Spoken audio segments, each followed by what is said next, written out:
네, 안녕하십니까. 저는 오상욱입니다. 해조가고요. 먼저 이 수학, 인문학 강좌가 이렇게 활성화되도록 또 불철주야 노력하시는 우리 진병길 원장님 너무나 감사드리고, 경주에 우리 진병길 원장님 같은 분들이 많이 계셔야 돼요. 활성화가 되고, 예. 항상 일을 하게 되면 많이 좀 도와주시기 바랍니다. 예, 저는 오늘 도봉서당과 불권은 황정 선생에 대해서 이렇게 설명을 드리러 나왔고요. 제가 하는 본업은 원래는 강의를 많이 했었어요. 예, 학생들 가르치고 그렇게 했었는데, 보통 우리가 대학 강의라고 하면은 상당히 고차원적인 수업이라 생각을 많이 하시거든요. 그렇지 않습니다. 오히려 지금 여기 수학, 네네, 들고 갈까요? 인문학 이 자리가 오히려 더 수준이 더 높을 것 같아요. 저는 원래 강의를 어수선하게 돌아다니면서 하는 타입인데, 질문도 하고 오늘 우리 카메라 감독님께서 움직이지 말라고 이래. 가만히 있어라 걔가. 예, 이야기 이어서 하도록 하겠습니다. 저는 한문 번역을 중심으로 하고 있고요. 보시면 경북 고전번역연구원이라고 되어 있는데, 저희들 석박사급 그리고 교수님들하고 13명이서 만든 단체예요. 아까 앞에 계신 분께서 물으셨는데, 경주에 이 번역원이 있습니다. 예. 저희도 이런 전화를 많이 받으면 번역원이 어디입니까? 경주라고 이야기를 하거든요. 그게 많이 놀래요. 대부분 서울이나 아니면 대도시에 많이 있는 걸로 알고 있는데, 경주에 있습니다. 왜? 제가 경주 사람이거든요. 그래가 경주 해야 된다고. 그래가 경주에 이 법인을 등록을 하고 그랬습니다. 한문 번역이라고 좀 많이 생소하시죠? 소리 너무 크게 들리는데. 한문 번역이라고 좀 많이 생소하시죠? 제가 이 설명을 하면서 간간히 번역에 대해서 말씀을 드리도록 할게요. 이 서학마을에 도봉서당이라는 공간이 있습니다. 혹시 아십니까? 가보신 분 계세요? 도봉서당? 혹시 이 자리에 도봉서당 지키시는 분 계세요? 얼마 전에 가니까 이래 아주머니 한 분이 이래 꼭 지키고 계시더라고요. 오늘 주제가 도봉서당이고요. 그리고 이 도봉서당에 모셔진 보다 이 도봉서당을 통해 이 추원보본, 예, 이 추원제를 통해 이 불구는 황정 선생을 계속 제를 지내고 그렇게 해 왔었습니다. 경주 인물인데도 불구하고 크게 알려지지 않은 불권은 황정 선생에 대해서 제가 이렇게 자료를 찾고 또 알려드릴 게 무엇일까 이렇게 살펴보니까 첫 번째 나오는 단락이 이렇게 나와요. 황정 선생의 자료가 너무 소략하야. 이런 말이 나와요. 요 앞전에 도산제 고창호 씨, 복양 오세재 선생 관련 자료를 할 때도 마찬가지였습니다. 자료가 너무 빈약해요. 그러니까 이분들이 아쉽게도 지금 실기가 있습니다. 불권은 선생 실기가 있는데 후대에 만들어진, 즉 1939년에 만들어진 자료에 불과하고요. 왜 1939년인지 그 이야기를 드리도록 할게요. 어쨌든 도봉서당을 다녀오셨고, 그리고 불권은 황정 선생을 한 번쯤은 들어보셨을 겁니다. 그분을 찾아가는 시간을 갖도록 하겠습니다. 이건 제 명함입니다. 예, 인터넷에 온천지에 다 올려놨어요. 한번 번역은 예, 저쪽으로 문의해 주십시오. 예, 도봉서당 글자를 보시면요. 이거 나오네. 지금 여러분들이 이쪽에 있는 저 산 이름이 선도산으로 되어져 있습니다. 그래서 이 동네는 도산제, 고창호 씨의 도산제 할 때도 이 선도의 도자를 따가지고 갔고요. 그리고 이 도봉서당 역시 이 산을 중심으로 이름이 지어졌습니다. 여러분, 양동마을에서 영천으로 넘어가다 보면 옥산 마을이 있죠. 옥산 서원이 있습니다. 맞습니까? 거기에 회계 이현적 선생을 모셨거든요. 실제 옥산 서원과 여기 경주 수학 서원은 아주 밀접한 관계에 있는 서원입니다. 예전에 옥산 서원이 건립될 당시에 잠시 회계 선생의 위패를 잠시 보관했는 공간이 바로 경주 수학 서원이었습니다. 혼봉을 했는 공간이 이 공간이거든요. 자, 그 옥산 서원의 이름이 바로 양동, 옥산 마을의 어느 산 때문에 이름이 지어진 거예요. 자옥산. 맞습니다. 선물 드려야 되는데. 안 가져왔는데요. 왜 사? 자옥산이 있기 때문에 자옥의 구슬 옥자를 따서 옥산서원이라고 이름 지었습니다. 마찬가지예요.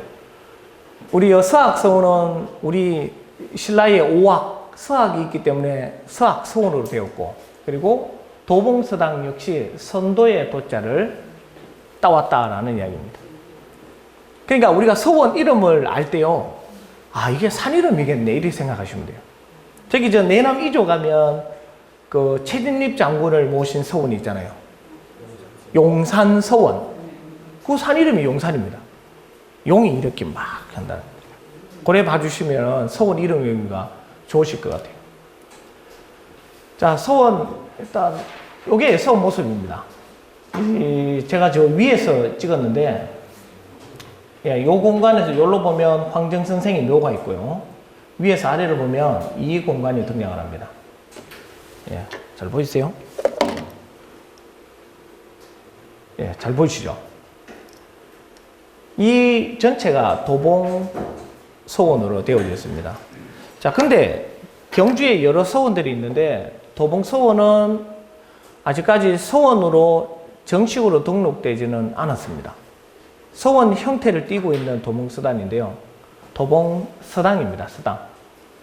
이 서당의 특징은 앞쪽이 강당이 앞쪽에 배치가 되어져 있고요. 예, 앞에 문을 통해서 들어가면 맨 앞에 강당이 먼저 등장을 합니다. 그 강당에 도봉서당이라는 현판이 붙어 있고요.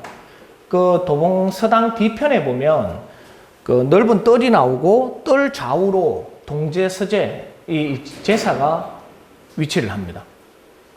그래서 저는 이래 한문을 중심으로 오늘 설명을 드릴게요. 이 건축물에 달린 현판을 보시면 숭앙문, 도봉서당, 추보제, 연어제, 상허당 이런 문구들이 들어가 있습니다. 조선은 다분히 육의 영향을 많이 받았었거든요.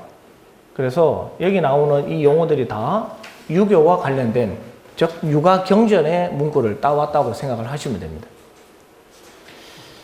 오늘 이야기할 이 황정 선생은 성종 연간의 인물입니다. 성종 때.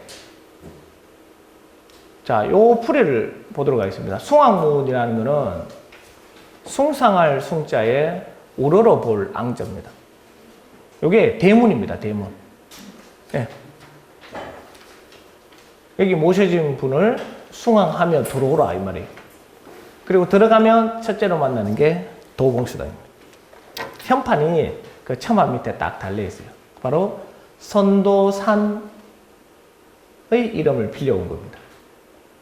그리고 그 강당 뒤편으로 들어가면 뒤편에 오른쪽에 있는 건물이 추보제라는 제실이 있습니다. 제사. 보통 우리 제라고 하면 제사 지낼 제를 생각하는데요. 요 제자는 재개할 제자입니다. 목욕 재개할. 아주 몸과 마음을 정갈이해서 그죠? 어떤 의식을 치르는 공간의 준비 공간으로 보시면 돼요. 그래서 추원보본이라는 말에서 따왔습니다. 추원보본. 추원. 원. 멀리 먼저 가신 선조를 추모하고 보본. 근본에 보답하는 효와 예에 대한 이야기입니다. 자, 그 다음 추보제와 서로 마주보고 있는 건물이 연어제라는 건물입니다. 연어. 이 연자가 솔개 연자입니다. 솔개. 예. 대학에 보면 연비의학이라는 말이 나오거든요. 한자가 많이 어렵죠? 이게 솔개 연자예요. 예. 연비, 솔개연, 날답이에요. 솔개가 날아오르고 물고기여 뛰어오를 약. 물고기가 뛰어오른다. 이게 무슨 뜻일까요? 솔개가 하늘을 날고 물고기가 수면 위로 뛰어오르네. 공부를 많이 하라고요. 이게 육아경제의 말이 참 어려워요. 이 연비의학을 줄이면 연어라는 말이 되고요. 이거는 뭐냐면 자연 그대로의 모습, 삶을 나타내는 말이에요. 요즘 치면 나는 자연인이다 이런 거 있죠. 솔개는 어디에 있어야 자연스럽습니까? 하늘을 날아다녀야 되고, 물고기는 수면을 헤엄치고 팔딱팔딱 이렇게 수면에 뛰어올라야 된다는 말이에요. 그래서 자연에 늘 한결같이 자연스러움을 나타내는 말이 바로 연비의학이라는 말입니다. 이것이 바로 도라는 말이에요. 그러한 자연의 자연스러움을 추구하는 연어제. 오늘 이 부분이 많이 나올 거예요. 그 다음 상허당. 강당이 들어가는데요. 상허. 이거는 오히려보다는 숭상하다. 요 글자하고 같은 글자예요. 숭상할 숭, 숭상할 상. 흔히 이제 보통 우리가 자료 검색을 하다 보면 상허를 잘못 찾으면은 불교 용어로 인식을 많이 하십니다. 상허, 헛된 것을 숭상하고 뭐 죄를 지내는 이런 표현들을 많이 쓰는데요. 그게 아니라 여기에서의 허는 비우다라는 뜻입니다. 우리가 안분지족, 이 지족이라는 말이 있듯이 늘 분수에 편안할 줄 아는 그러한 마음을 허라고 불러요. 허. 예, 이 진짜 어려운 거예요. 여러분 비우고 사십시오 하는데 그게 얼마나 어려운지 아십니까? 예, 특히 선비들이 더 그러죠. 이 도봉서당은 그리 오래된 서당 그리고 서원 형태를 띠고 있지만 오래된 건축물은 아닙니다. 이미 1500년 초반에 추보제라는 이 황정 선생을 추모하는 공간을 만들었었어요. 만들었는데 세월의 풍파와 그리고 전란을 겪다 보니까 허물어지고 또 후손들이 세력이 없다 보니까 크게 유지되지 못하다가 근 400여 년 지나다가 이게 다 책에 나오는 이야기예요. 1900년 초반에 와서 후손들이 재력을 모아갖고 이 도봉서당을 짓게 됩니다. 그러한 연역을 갖고 있는데요. 건축물이 그리 오래되지는 않았지만 그래도 들어가면 서원의 어떤 기본 형태를 다 갖추고 있고요. 좀 분위기가 좀 좋다고 그래야 될까요? 예. 좀 높은 데 위치해 있죠, 그죠? 이 아래를 내려다볼 수 있고. 지금은 이 건축물이나 나무들이 많아가지고 그런데 그 당시는 상당히 여기가 조망이 좋았던 것으로 생각이 됩니다. 요 뒤편에는 바로 옛날에 석탑이 있고, 예, 절터였겠죠, 그죠? 이 조선 문화를 이야기할 때 참 죄송스러운 게 암자나 절터에 조선 건축물들이 많이 지어졌어요. 예, 그게 참 많이 미안할 따름입니다. 자, 이제 도봉서당을 들어가면 이 숭앙문을 통해 들어갑니다. 이 선이 산문이라 하죠. 이쪽으로 들어가요, 이쪽으로. 이거는 귀신이 출입하는 문이라 해가지고 늘 닫아 놓습니다. 요 친절하게 한글로 적어 놨어요. 도봉서당이. 해설판이 여기 있는 것 같더라고요. 그렇죠? 예. 자, 이 숭앙문을 통해 들어가면 도봉서당이라는 현판이 이 건물의 처마 정중앙에 딱 위치를 합니다. 요 사진에 혹시 보이십니까? 요 밑에 보면 여기 현판 하나 달렸고 여기 하나 있고 여기 하나 있죠. 저는 이래 한문을 하다 보니까 가면은 이 한자를 보러 가요. 현판. 뭐 누군가는 건축하시는 분들은 건축물을 보고 와 이렇게 감탄을 하시는데 저는 그게 아니라 이 건축물에 현판이 달려 있나, 또 현판의 종류가 무엇인가, 기문인가 상량인가 시판인가 그런 것들을 이렇게 많이 찾아내려고 합니다. 그리고 대다수의 지금 잘 알려지지 않은 건축물에 달린 현판들은 번역도 잘 안 돼 있어요.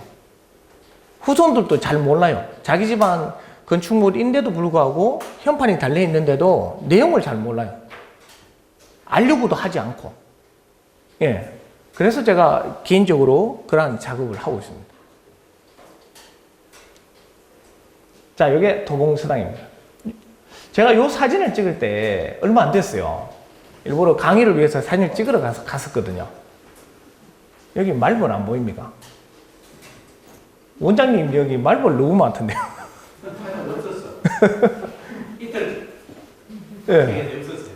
제가 이 사진 찍다가 말벌한테 쏘여 죽을 뻔했어요. 카메라 이래 들이대니까 막 이래 돌아다니더라고요. 요즘 벌하고 뱀 진짜 주의하셔야 돼요. 뱀은 들어갔겠죠, 이제? 자. 예. 자, 이거 보면은 뭐 색감이나 이런 걸 보더라도 그리 오래된 건축물은 아닌데 정성 들여 지었어요. 예. 차마 석가래도 마찬가지고. 도봉서당. 그래서 이 시판을, 현판을 보시면 여기 보면 글이 작아서 안 보이시죠? 요런 글들을 저희가 이 경주신문에 제가 제 이름 걸고 경주의 조선 스토리를 연재를 하고 있거든요. 이런 것들을 번역을 해갖고 설명을 이렇게 달아서 소개를 하고 있습니다. 여기 보면은 진학개서라고 되어 있어요. 진학. 공부 열심히 하라라는 말이에요. 뜰칠 진짜거든요. 공부 열심히 하라라는 맹세의 글. 무슨 내용이 들었겠습니까?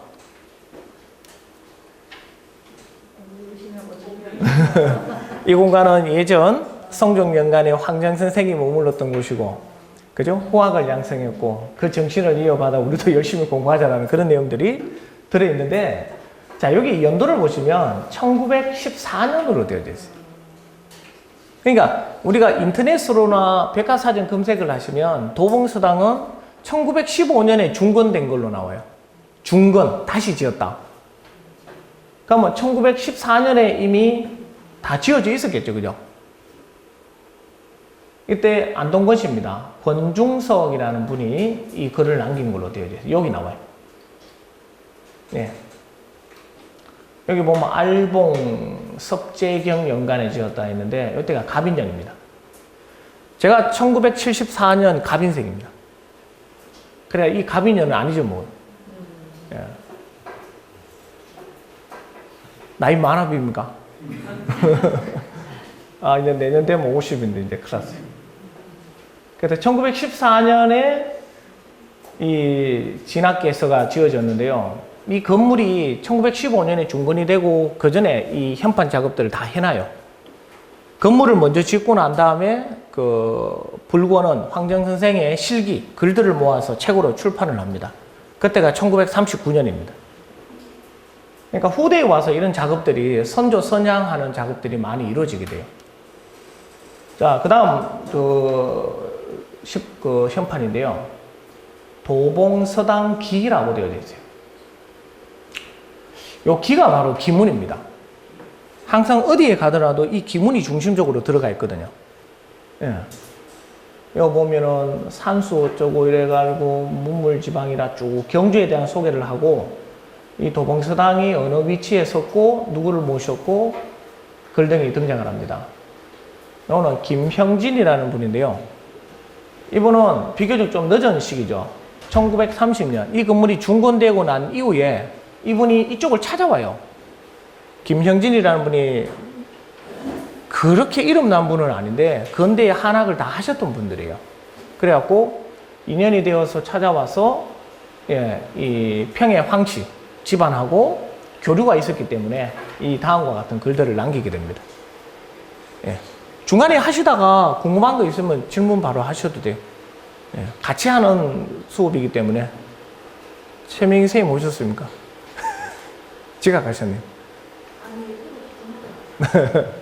예. 다음에 도봉서당 가시면 현판 요 정도는 읽으실 줄 아셔야 돼요. 제목과 그리고 누가 썼는지 정도는 한번 봐주시면 좋을 것 같아요. 이런 자료들만 쭉 모아보면요. 예? 이런 것도 현판이라고 그러고 도봉서당 이것도 현판이라고 그러고. 아, 현판은 뭐냐면 매달 현자, 매달려 있는 반때기는 다 현판입니다. 그리고 편액이라 하죠. 편액이라는 말 들어보셨어요? 편액은 뭐냐면 조각, 그러니까 타이틀을 적는 판. 도봉서당이 편액입니다. 예. 흔히 통틀어서 이제 다 현판이라고 이야기하죠. 현판 내에 시를 적으면 시판이 되는 거고, 기문을 적으면 기문이 되는 거고. 예, 상량문은 상량문이 되는 거고, 예, 그렇게 보시면 돼요. 요 내용은 조만간에 공개가 될 겁니다. 예, 경주신문 보시면 다 나와요. 그 다음 이제 도봉처당이 유명한 게 바로 이것 때문에 그래요. 자, 바로 누구냐면 그 당시 우리 사림과 훈구가 나뉘던, 그죠? 그 시기에 이 경상 사림의 수장이었던 전필제 김종직 선생과 만났어요. 예, 만났습니다. 자, 제가 미리 이야기 딱 드릴게요. 김종직 선생은 돌아가신 이후에 1498년 무오사화가 발생해서 이 영남의 사림들이 거의 무더기로 죽임을 당하거나 유배를 가거나 집안이 화를 당하게 됩니다. 조이제문이라는 글 때문에, 예? 쉽게 말하면 반역으로 되는 거예요. 반역. 무오사화에 대해서 한번 검색을 한번 해보시면은 좋으실 것 같아요. 이 황정 선생은 언제 돌아가시냐면 1497년에 돌아가십니다. 무오사화 한 해 전에 돌아가세요. 근데 김종직은 이미 무오사화보다 훨씬 이전에 돌아가셨거든요. 근데 돌아가시고 이미 6년 이후에야 그 글이 문제되어 김종직의 제자들이 이 스승의 그 업을 다 이어받게 돼요. 그래갖고 죽거나 유배가거나 집안이 화를 당하게 됩니다. 자, 아까 제가 이 이야기 처음 할 때 제가 그랬죠. 황정 선생의 글이 소략했어 라는 말 했죠. 기억나십니까? 자, 왜 소략했는지가 바로 이거예요. 이것 때문이거든요. 저는 감히 이야기 드려요. 경주가 성장을 하려면은 잘못과 그리고 지난 과오는 끌어안고 개선해서 넘어가야 돼요. 근데 이 경주라는 땅은 사화에서 무사히 살아남았는 지역이고, 정말입니다. 무사히 살아남았고, 경주에 수많은 시족과 그리고 뛰어난 가문들이 있는데요.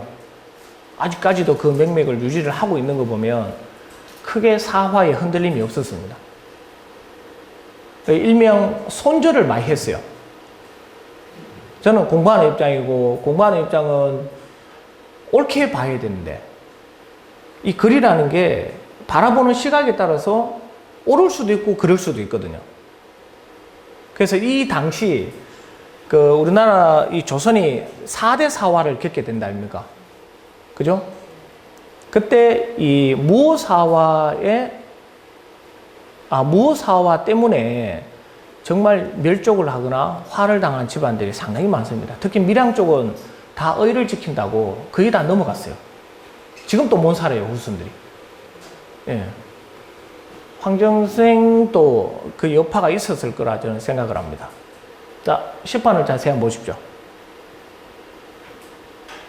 글자 자가가 잘 안 비죠? 그래서 준비했죠, 이렇게. 요게 이제 요 시판의 그 원문입니다, 원문. 다시 가볼까요? 예. 또 요게 원문이에요. 근데 뒤에 보면 또 차원시를 또 달아놨거든요. 김종직이라는 분이 감사가 되어 경주에 가을에 석정제를 지내기 위해 경주를 찾았습니다. 그때 어디 가서 지냈겠습니까? 석정을. 향교 가서 지냈겠죠. 대성전 가서 지내고 경주 향교와 이 공간은 그리 멀지 않습니다. 그래서 또 경주에 글도 하고 당시에 이 훈도로서 경주의 유생들을 가르치는 교관으로 이 황정 선생이 계셨거든요. 그래서 이 불권헌이라고 하는 그 당시 집이었을 겁니다. 이 황정 선생을 만나러 와요, 김종직 선생이. 그래 와서 이 차원, 이미 지은 시에 또 차원을 하게 됩니다. 이 제목을 보시면 차, 불권헌, 운, 정, 황교관정, 황정이 황정, 교관 황정에게 주다. 시는 원시가 있어요. 원시. 원래 시가 있으면 그 원시에 이 운자를 따가지고 시를 다시 받아칩니다. 예. 요 운자만 받아쳐서 시를 다시 짓는단 말이에요. 여기 보면 나오죠. 전필제 김종직은 감사로 경주의 추정석전, 이 석전대제입니다. 이게 석전이죠. 석전대제로 초원관으로 왔다가 붉은헌에 이르렀다. 이 서학동으로 찾아온 거예요. 그때 이 술잔을 나누며 시를 이렇게 주고받았는데요. 그 원시가 이렇게 돼요. 여기도 보면은 연어라는 표현이 나옵니다. 연비의야 곡청광하고 활수원은 자만당이라. 이미 이 연비의학을 이 식구로서 집어넣어 놨어요. 그래서 이 건물을 나중에 복원하고 새로 지을 때 후손들이 우리 김종직 선생이 다녀가셨는데 연어정을 짓자. 그래서 아까 연어정, 연어제라고 이름을 하게 되는 거예요. 반대편은 아까 추보제라 그랬죠. 우리 선조를 추모하는 공간, 추원 보본의 공간으로 추보제라고 하자. 그리고 뒤에는 아까 상허당. 앉아서 모여 이야기하고 담론하는 공간은 비우면서 살아가자. 이렇게 좋은 뜻을 많이 담아놨어요. 자, 이 시는 워낙 유명해서요. 많은 문인들이 경주에 들러서 이 시를 보고 차운시를 많이 남겼었습니다. 예. 그 중에 제가 또 한 분을 제가 소개를 해 드리도록 할게요. 자, 이건 한문 시간이 아니기 때문에 참고로 보시고, 마지막 구절 보십시오. 추정례를 마치고 서로 무릎 대고 앉았노니 대나무 구경하며 술잔 들이키는 것도 무방하네. 좋으네. 대나무 보며 술잔 한잔 하는 것도 괜찮네. 라고 이야기를 합니다. 예. 그래서 요 시판 보면 운자가 요렇게 5개가 등장을 합니다. 온도가 상승하고 있습니다. 예. 저거 없애야 되는데. 선생님, 이 노란색. 예. 이거 안에 난로를 피워서 그런지 많이 이래 좀 더운 것 같아요.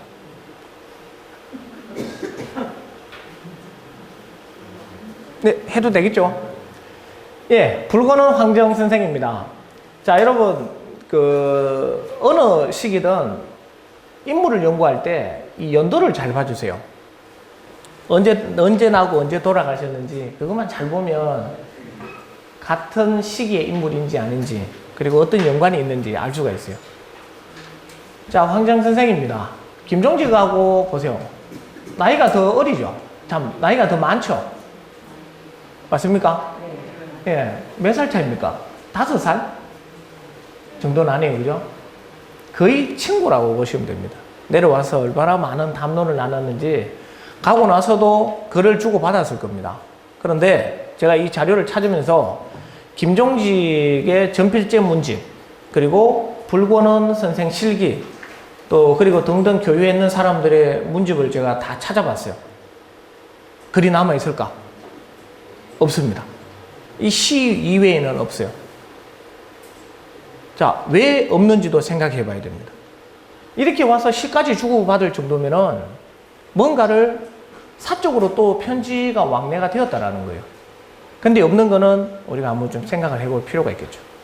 그 배경에는 무오사화라는 아주 큰 일이 있었다고 저는 생각합니다. 그 중에 한 명이 누가 얽히냐면요. 바로 이분입니다. 개천군 손소라는 분이에요. 이 황정 선생의 부인이 경주 손씨거든요. 예. 경주 손씨고 이 황정 선생의 손녀가 최신보라는 분이 누구냐면 저기 내남 이조 최진립 장군의 아버지. 예. 예, 거기하고 이 황정 선생의 손녀하고 서로 사위가 돼요. 그러면 경주 최씨하고 평해 황씨 집안하고 그리고 경주 손씨는 한 집안입니다. 한 집안이라고 보시면 돼요. 그게 바로 우리가 뭐냐면 혼반으로 맺어진 관계라고 이야기를 합니다. 이 당시는 그 세 집안이 상당히 밀접하게 가까웠어요. 근데 시간이 흐르면서 조금 문제가 있다라고 누가 또 이야기를 하시더라고요. 예. 그거는 뭐 후대에 또 연구하시는 분들이 계시고, 이 개천군 손소의 그 아들이 누구냐면 손중돈이라는 분입니다. 예, 손중돈 선생이라고 들으셨죠? 예, 회대 선생이 외삼촌이고 스승이고 뭐 이런 이야기 많이 하시는데, 제가 전에 어디 강의 갔다가 회대 선생의 스승이 손중돈이라고 이야기하니까 막 신기를 막 내시더라고요. 이 중에 계셔도 말하지 마십시오, 그냥. 스승이 꼭 글을 이렇게 많이 가르쳐주고 어떤 인생의 지침이 돼야 스승이 아니고요. 보고 배우는 게 다 스승이거든요. 저희들은, 연구자들은 그렇게 생각을 하는데 집안에서는 조금 다르게 생각하시더라고요. 그래서 제가 여쭤봤죠. 회대 선생의 스승은 누굽니까? 하니까 혼자서 배웠다 하더라고요. 그래요. 그럴 수도 있겠습니다. 근데 이런 유기적인 혼반의 관계를 이해를 하고 나서 보면요, 이 경주 사회가 하나의 어떤 연결고리가 쫙 만들어져 있어요. 예, 정말요. 지금 또 그런 거 많이 따지시거든요. 그래서 김종직 이후에 모사화가 발생해서 손절을 많이 합니다. 여러 유림들이. 그때 황정 집안도 마찬가지였고요. 손소하고 김종직이 바로 이 도의지교를 맺었어요. 도의지교가 뭐냐면 과거 공부도 같이 하고 과거 시험에 같이 합격한 사이입니다. 아주 절친이었는데 이 손소의 아들 손중돈도 김종직하고 만났어요. 아버지 따라다니면서 같이 만나고 교류를 했는데 나중에 이 집안도 글이 다 사라져 버립니다. 예, 희한하죠. 그 글을 찾아야 돼요. 예, 무엇이 담겼는지 저는 되게 궁금합니다. 그냥 그겠죠. 친부 간의 관계. 그래서 김종직 당시 이제 그 어떤 연을 끊는 작업들이 많이 일어나게 됩니다. 경주에 그런 작업들이 많이 일어나요. 제가 이런 연구를 하다 보니까 저를 싫어하시는 분들이 있어요. 연구할 게 천지인데 와 니는 자꾸 그런 거만 연구하노. 예, 해야 됩니다. 누구라도 해야 돼요. 그리고 이게 오도 안념사 오방우라는 분이 등장을 하는데요. 이분이 바로 이 황정 선생의 어느 책에 보면 외삼촌으로 나오고요. 어느 책에는 장인어른으로 등장을 합니다. 이거는 한번 족보를 찾아봐야 될 것 같아요. 자, 일단은 외구라고 되어 있으니까 외삼촌 외자에 외삼촌 구자로 되어 있거든요. 외구. 이 오방우라는 분이 해주 옷입니다. 저희 집안 선조입니다. 예. 이분이 서울의 기점으로 이 훈구 세력을 형성을 하고 있었거든요. 이분이 오도 안념사, 이 다섯 도를 살피는 어떤 임무를 맡아서 다니면서, 예, 한 집안이다 보니까 이 황정의 선조 되시는 분, 누구냐면 황천보? 예. 그분이 이 오방우 그 외삼촌을 따라다니면서 이 경주에 들러 아름다운 경주의 모습에 취해 경주에 머물러 살았다라는 이야기가 등장을 합니다. 예. 거기 어디에 나오죠? 뒤에 가야 나오는 모양입니다. 예. 자, 이 이야기는 그겁니다. 평양 황씨 분들이 경주에 언제 내려오셨냐면 여말 선초, 고려말 조선초라고 생각을 하시면 되겠고요.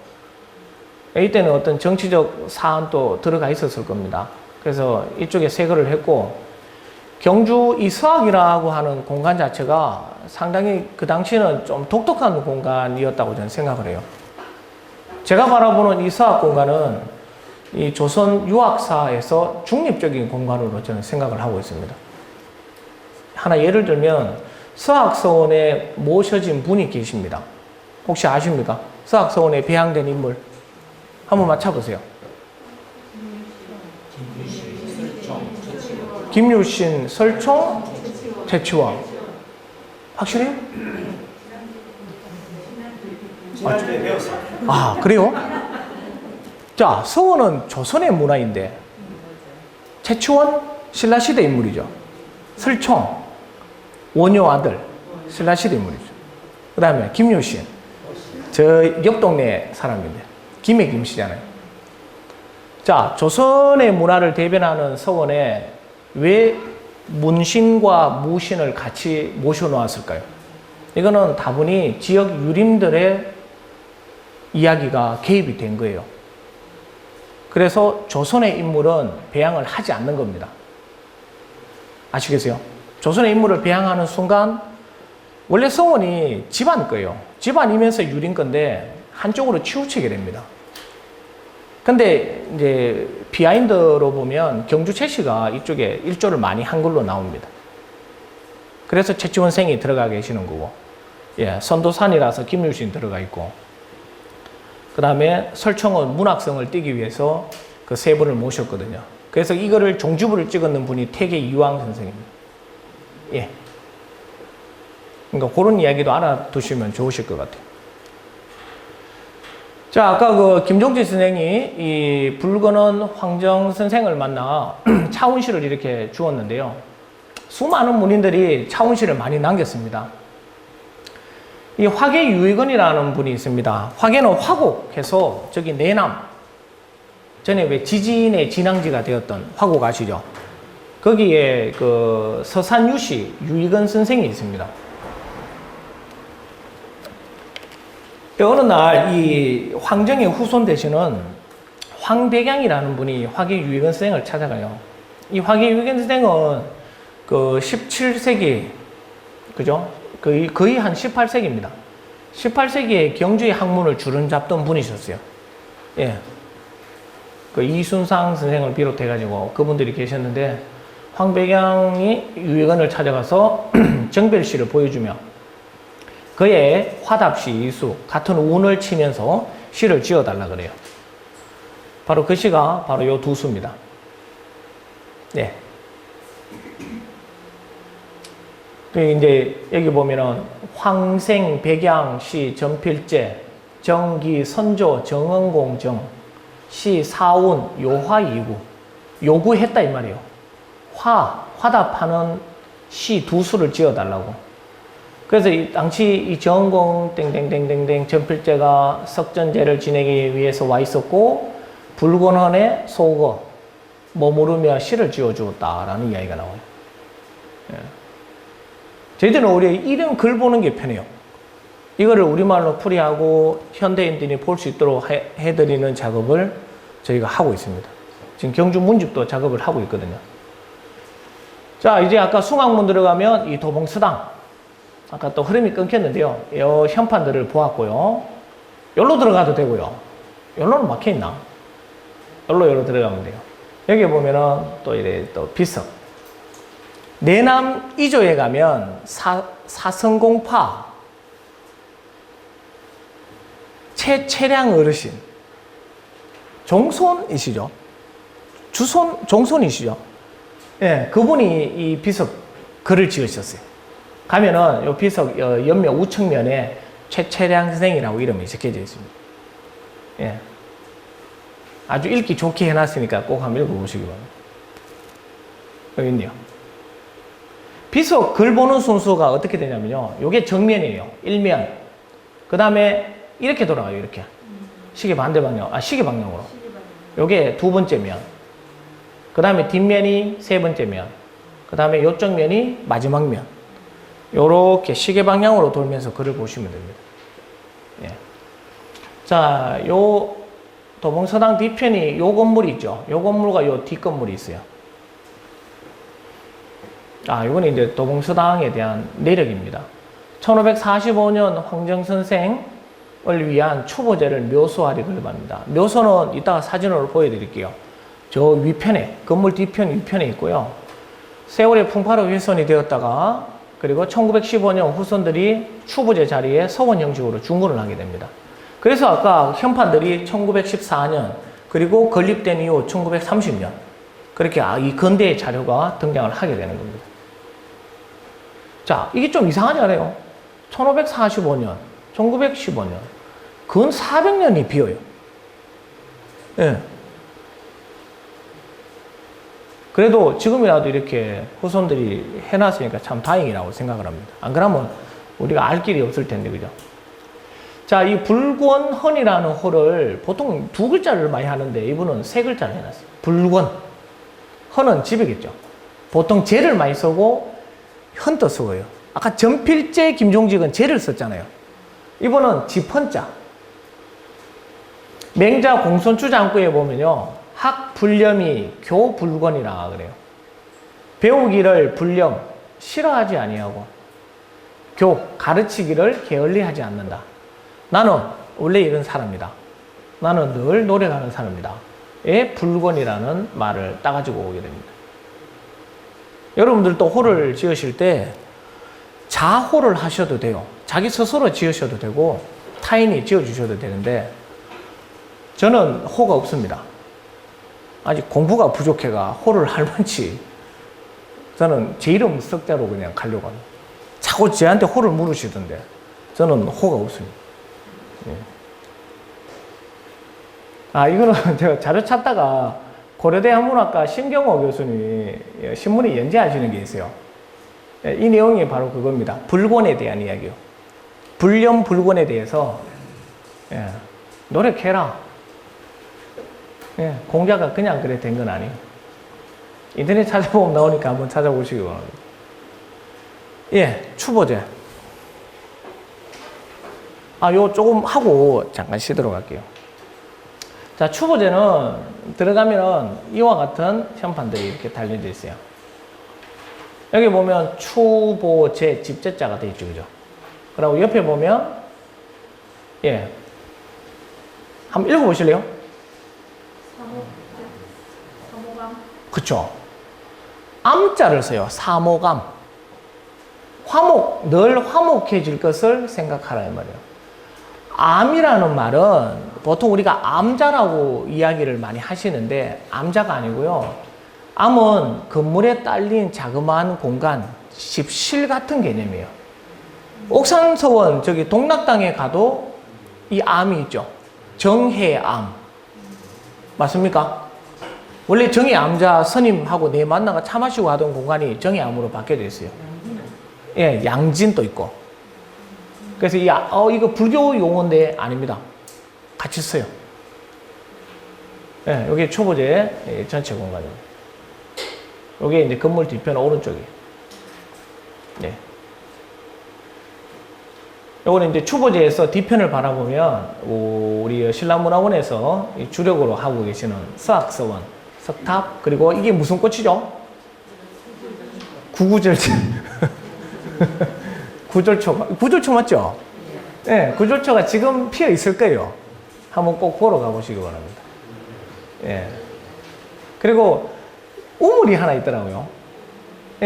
요게 추보제고, 추보제 옆에 우물이 있고, 제 기억으로는 옛날에 여기 물을 넣어가 물을 포올했는데, 지금은 이렇게 녹슬어갖고 이렇게 방치가 되어 있더라고요.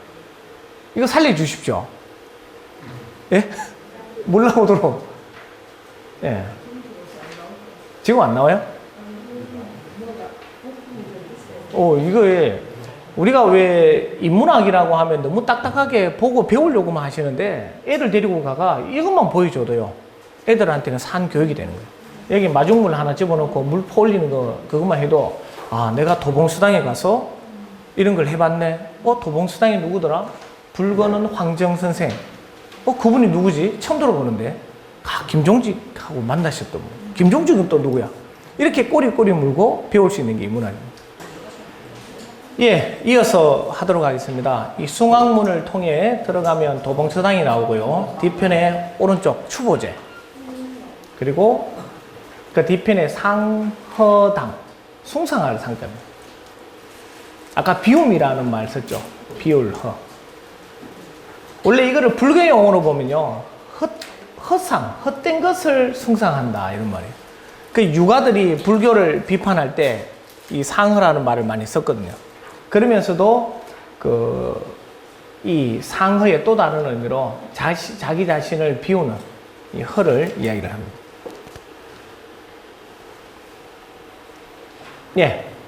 안에 못 들어가 봤어요.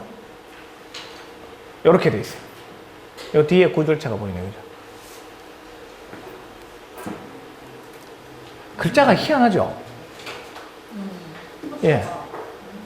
이 서 보면은 허자가 맞아요. 맞아요? 해서체입니다. 행서입니다, 행서.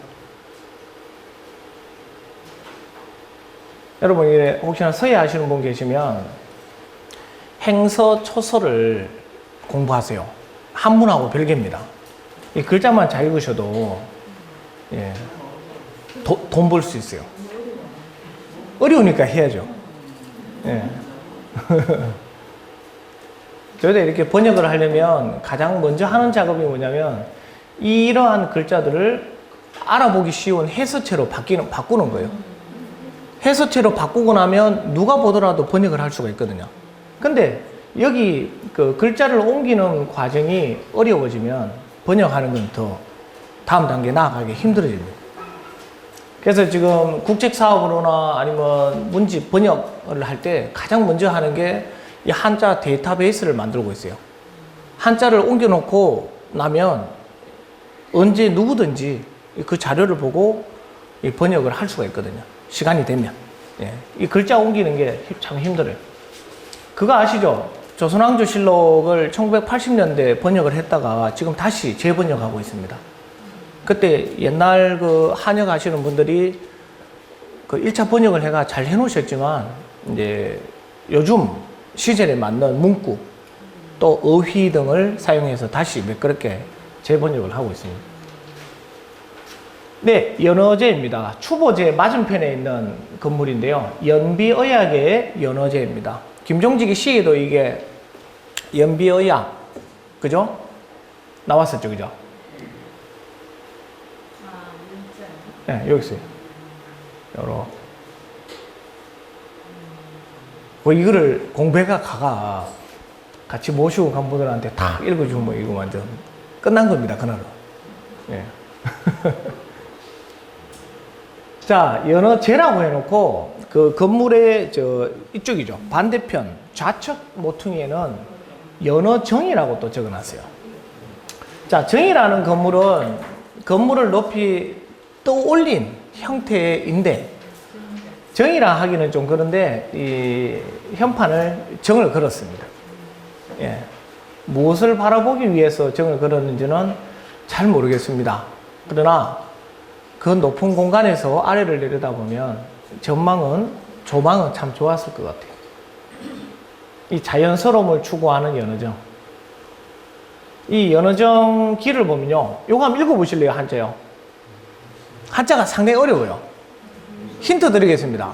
유시민. 유시민하고 관련된 분이에요. 누구요? 아, 한자를 읽으신 거예요? 아니면 그냥 감으로 맞추신 거예요? 이 석자가 클 석자입니다. 예, 유석우라는 분이 계세요. 우리 잘 알죠? 유시민 장관. 유시민 장관의 백부라고 이야기를 하더라고요. 그분이 경주분이시고, 유시민도 경주분입니까? 그죠? 이분이 내남 쪽을 중심으로 또 한학에 조예가 많이 깊으셨다고 그래요. 그래서 1900년 초반, 거의 한 3, 40년대까지 이분의 글이 곳곳에 등장을 합니다. 예, 곳곳에. 정말 많아요. 요거 한번 눈여겨보실 필요가 있습니다. 자, 이 연어정 기문을 적었는데요. 지금 제가 다음 후속으로 지금 이 경주신문에 실을 내용이 바로 이 내용입니다. 연어정 기를 지금 번역을 거의 다 끝마쳤거든요. 예. 특별한 내용은 없었습니다. 경전의 내용을 빌리고 연비의학의 정신을 찾아가는 그러한 글이었는데요. 여기도 보면 1914년으로 나옵니다. 자, 이런 걸 미뤄본다면 1914년에 현판이 몇 개가 등장을 해요. 이미 후손들이 이 건축물을 짓는 과정이 몇 년이 걸려요. 공사를 시작하고 끝나는 게 1915년이었거든요. 그 과정 속에 이러한 현판 그리고 글들을 모아서 이 판에 각을 하고 준비를 다 해놓습니다. 네. 이거요? 이거는 뭐 봉황 같은데요. 봉황. 예, 우리가 아는 꼬꼬대 닭이 아니고요. 봉황으로 봐줘야 됩니다. 예. 이거는 이제 후대에 와서 이런 조각들을 많이 하죠. 딱 봐도 누가 봐도 이게 후대 거잖아요. 예. 아니, 멋있지 않습니까? 이게 딱 보면은. 그죠? 글자에 자행이 탁 이렇게 돼 있고. 집에 뭐 반야신경 이런 거 걸어 놓지 마시고 이런 거 걸어 놓으십시오. 자, 그 다음에 아까는 연어정 기문을 적었어요. 기라는 거는 뭐냐면 기록입니다. 기록. 누군가가 직접 내방을 하여 둘러보고 그 연역을 적어놓은 기록일 수도 있고 아니면 찾아가서 이 글을 부탁해서 받아오는 경우도 있고. 자, 이거는 뭐냐면 상냥문이라 그래요. 연어정이라는 건물의 상냥문을 여강 이시인 이채원 선생에게 1913년에 받아온 글이에요.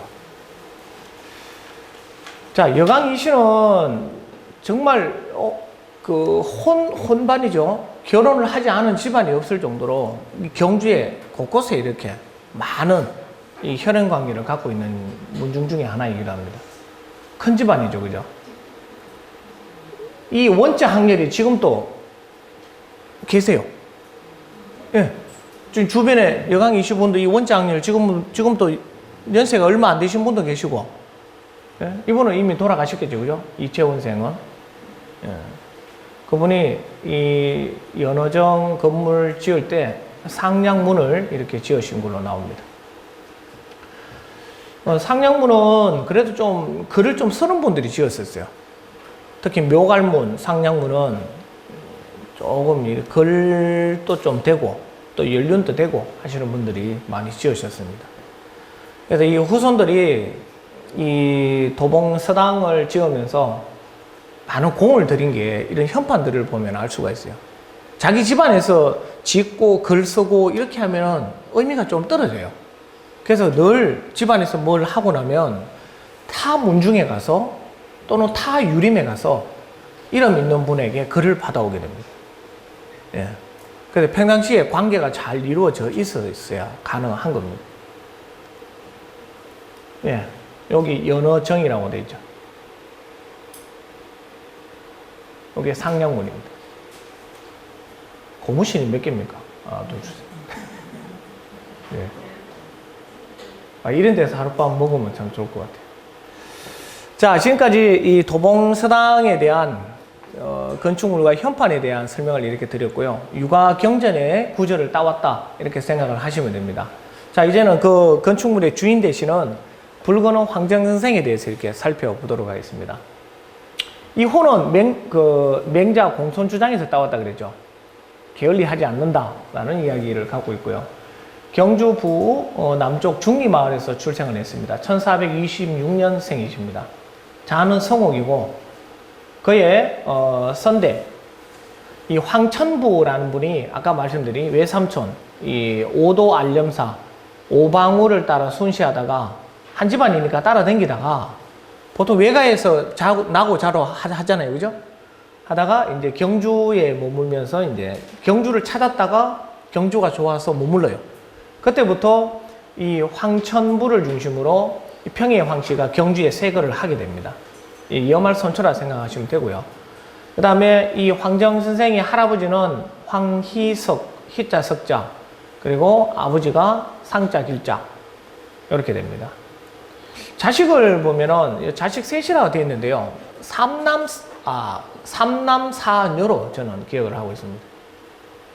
부인은 월성손 씨였고 이 자식들은 황용중, 이래 처중, 그 다음에 택중, 이 중자 돌림을 썼었습니다. 제가 이 족보를 이렇게 들여다보니까요, 크게 이렇게 이름난 분들이 안 계세요. 이분 이후로. 그리고 불건호 황정 선생 역시도 대단한 벼슬을 했거나 큰 인물이 아닙니다. 예. 근데 왜 우리는 늘 공부를 할 때 그런 왜라는 질문을 한번 해보셔야 돼요. 경주에 큰 유림, 큰 선비라 하면 회제 이현적 선생을 꼽을 수 있거든요. 예. 근데 이 회제 이현적 선생이 그 명성만큼 크게 드러나 있지를 못해요. 안동에 가면 도산서원, 퇴계 선생을 다 알듯이 경주도 회제하면 이현적 선생이 크게 조명되고 빛을 받아야 되는데 그렇지 못해요. 그러니까 많이 약해요. 특히 경주 사람이 알아야 되는데 그렇지 못하고 오히려 타지에서 와서 이 회재 선생의 업적을 재조명을 하고 논문을 쓰고 지금 그런 형편이거든요. 그런 입장에서 경주 출신의 또 한문 공부하는 입장에서 봤을 때 상당히 안타까워요. 예. 그래서 경주에서 좀 그러한 시작을 좀 했으면 좋겠어요. 물론 우리 진병길 원장님은 이 서원이나 문화재 쪽을 활용을 해서 참 잘하고 계시는 거고, 저희들은 한문학 그리고 연구 학술을 통해서 이 경주를 드러낼 수 있는 어떤 자료나 어떤 기술 또 좀 기반 이런 거를 많이 확보를 해 나가고 있고 또 잘 되었으면 좋겠어요. 근데 이 붉은호 환경이라는 분은 이미 자료가 많이 없어져 버렸어요. 예, 뭐 실록이라든지 뭐 성정원 이런 글을 통해서 이분의 업적이 간간히 드러나요. 이분은 거의 48 늦은 나이에, 지금 제 나이쯤에 과거 시험에 합격을 합니다. 과거라고 하는 거는 초시, 회시 1차, 2차를 과거 시험을 치고 대과는 서울에 올라가서 치거든요. 대과를 포기를 합니다. 그런데도 워낙 사람됨이 우직하고 강직하고 또 학문이 뛰어나다 보니까 주변에서 이분을 청구를 해요. 추천을 합니다. 그래서 벼슬로 올라가게 됩니다. 그 이분이 지냈는 벼슬이 통정대문은 나중에 받았고요. 시강원, 찬도, 그 다음에 정원, 말 그대로 올바른 소리 하는 사람이에요. 임금 바로 옆에 있는 직속기관입니다. 그 다음에 경상도사, 그 다음에 경산현령.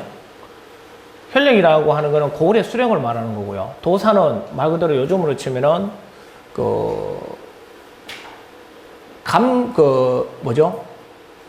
관찰사 밑에 임무를 수행하는.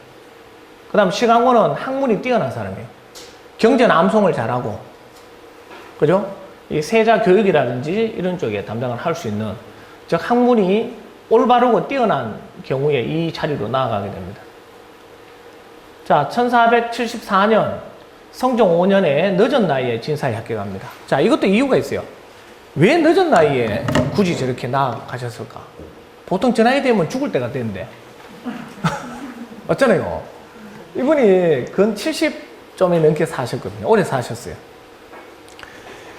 노무 복량이라고 나와요. 그래 보면 노무를 복량하기 위해 그 젊은 나이에 과거에 나가가 이제 그 젊음을 소진하는 것을 안타까이 여겨 노무 복량을 택하게 됩니다. 부친께서 일찍 돌아가시고, 그러다 보니까 이제 마침 노무께서 이제 계셨기 때문에 공부는 하되 입신양명에 대한 뜻은 잠시 접어두었다가 노무께서 돌아가신 이후에 이제 과거 시험을 치게 됩니다. 경주의 선비를 제가 연구를 하면서 대표적으로 등장하는 게 바로 효행입니다. 예, 송국제, 이순상 선생부터 해가지고 다 효행으로 이름을 떨치고요. 종호정의 자유용 최치덕 선생도 마찬가지고. 학문도 뛰어나지만 과거를 포기하고 부모 복양에 이렇게 헌신을 하셨던 경우가 많더라고요. 그래서 제가 처음에는 그거를 곧대로 믿었어요. 아, 진짜 그러셨구나. 근데 그럴 수도 있겠고 아닐 수도 있는데 이분은 다른 이유가 있어요. 이 훈도를 하셨거든요. 요즘 보면 경주 향교나 사마선호 후대에 만들어졌겠죠. 거기 가서 이제 유생들을 가리키는 교관을 하셨습니다. 교관을 한다라는 것은 지역에서 이미 학식적으로 인정을 받고 또 인품이나 이런 게 모든 게 갖추어져 있는 분이거든요. 그런 생활을 나중에 한 10여 년 정도 하신 걸로 기록이 되어져 있습니다.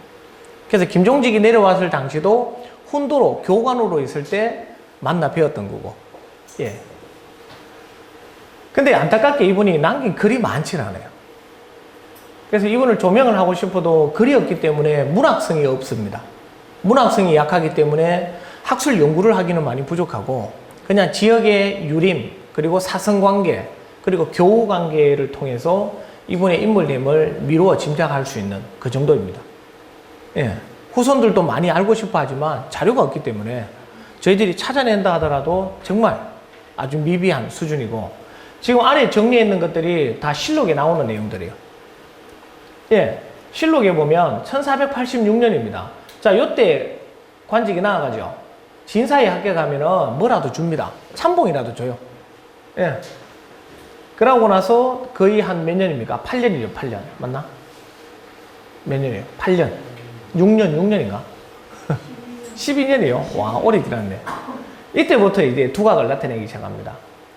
예. 임금 앞에서 이제 시관. 시관은 뭐냐면 시험 감독관입니다. 예. 경사를 외우게 하고, 그리고 잘해가지고 말 한 필을 하사받았다라는 기록이 실록에 등장을 해요. 그리고 윤호라는 분이 이분의 인물됨됨이 효행이 뛰어났다 그랬어요. 그래서 성문원 교금에 추천을 합니다. 이 다 같은 해예요. 1486년. 예, 1월달. 그 다음 2월달. 그 다음에는 성교랑 수, 사가는 정원에 제수됩니다. 효도에 뛰어나고 사람이 강직하니까 이분들 해라. 이때 이제 다음에 나오는 내용들이 여기는 빠져 있는데 그 김종직의 제자되는 그 타경 김일손 등등이 인물이 추천되어 올라가요. 근데 조정에서 반려를 시킵니다. 그러자 이 황정이라는 분이 왜 반려를 시키느냐, 이렇게 뛰어난 인물들인데 이미 김종직하고의 친분이 있었겠죠, 그죠? 그래서 그런 부탁을 하고 글을 올리고 했는 글 등이 남아 있습니다. 그래서 성품이 상당히 사림에 치우쳐져 있었어요. 그리고 3월 여기 보면 나오죠, 그죠? 임사홍 이런 여기 이 글에 보면 상당히 나쁜 놈들입니다. 아, 논문 취소하겠습니다. 나쁜 사람들. 여기 보면 소인이라는 말이 나오죠. 예. 뭐 소인, 대인 그게 아니고요. 당시에 어떤 그 사파를 이야기를 하는데 여기 보면은 인물 됨됨이가 되지 않는데 어떤 직책을 내려주는 것에 대해서 뜻을 거두어 달라. 그래갖고 결국에는 이 강석경이라는 자를 채임, 교체를 시키게 되는 그 이야기입니다. 그러니까 조정의 짧은 조정 관직 생활이지만 가서 할 말은 다 하고 계셨던 분이에요. 우리 역사적으로 어떻습니까? 할 말 다 하고 살면은 벼슬이 높아요. 벼슬 높아지려면 어떻게 살아야 됩니까? 뭐 늘 그런 건 아니지만 좀 비호도 맞춰주고 대충 농담하다 주고 그래야 되는데 이분은 그렇지 못했어요. 그래서 늘 박봉에 시달려요. 예. 결국에는 내려오게 됩니다. 1493년 7월 8일 날 이것도 실록에 나와요. 내려오는 이유가 바로 그게요. 고든 성품으로 낮은 관직에 오래 침체되어 있다 보니 녹봉이 부족하고, 이게 뭐냐면 처세술이 없었던 거예요. 그리고 왕자군 교수가 되었지만, 그죠? 왕세자의 스승이 되었지만 정중히 사직하고 귀향하였다. 인물됨됨이는 이걸 보면 충분히 우리가 알 수가 있습니다. 지금 이 얘기 먼저 하면 안 되는데 슈룹 지금 하고 있죠. 아십니까? 슈룹이 지금 그거잖아요. 왕세자 교육 관련이잖아요. 예. 자, 그래서 이제 이분이 내려와서 아까 불권헌이라고 하는 그 공간에 머물면서 후학을 양성하게 되는데요.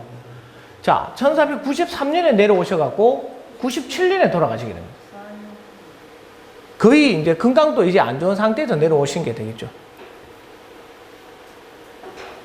다행히 이분의 벼슬에 대한 행적은 실록에 등장하기 때문에 우리가 충분히 평가를 할 수 있고요. 이분이 올린 소라든지 그리고 개 같은 글들은 아직까지 남아있는 상황입니다.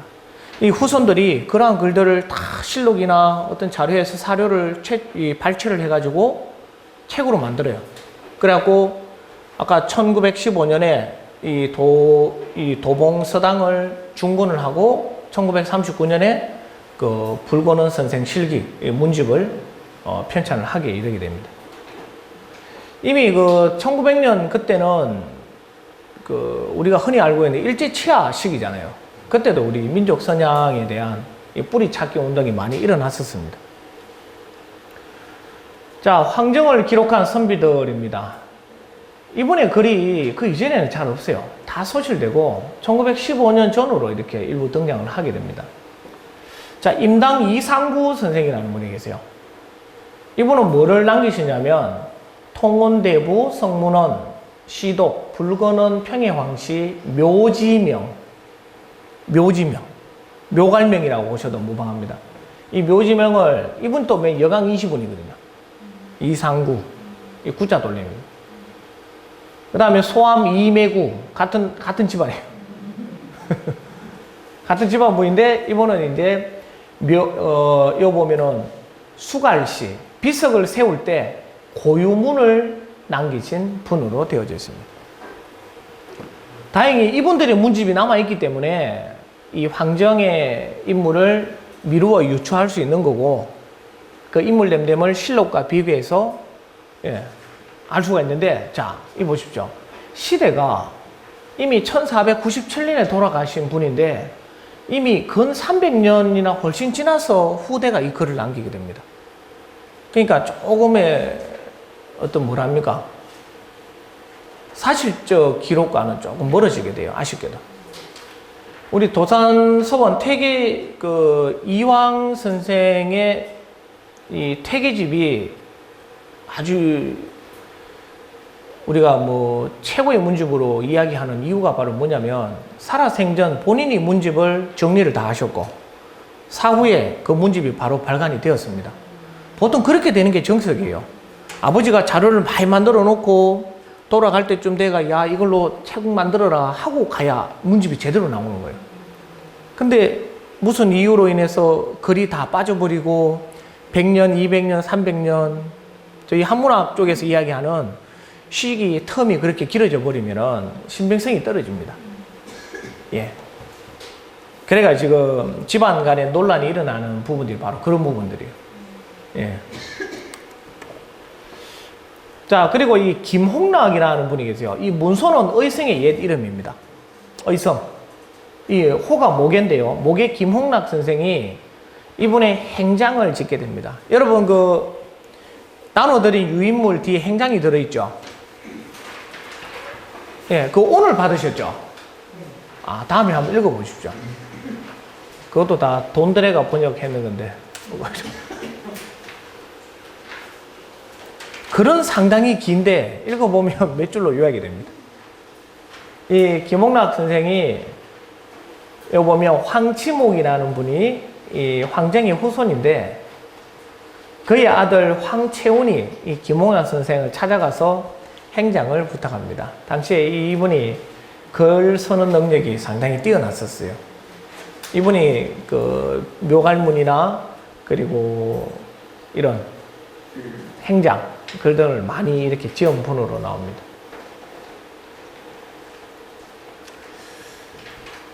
벌써 여기까지 넘어가 버렸네요.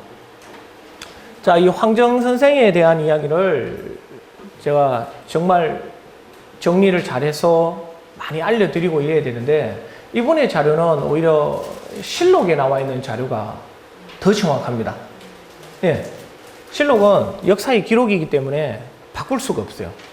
그 인물 됨됨이가 강직하고 곧았다라고 표현을 합니다. 예.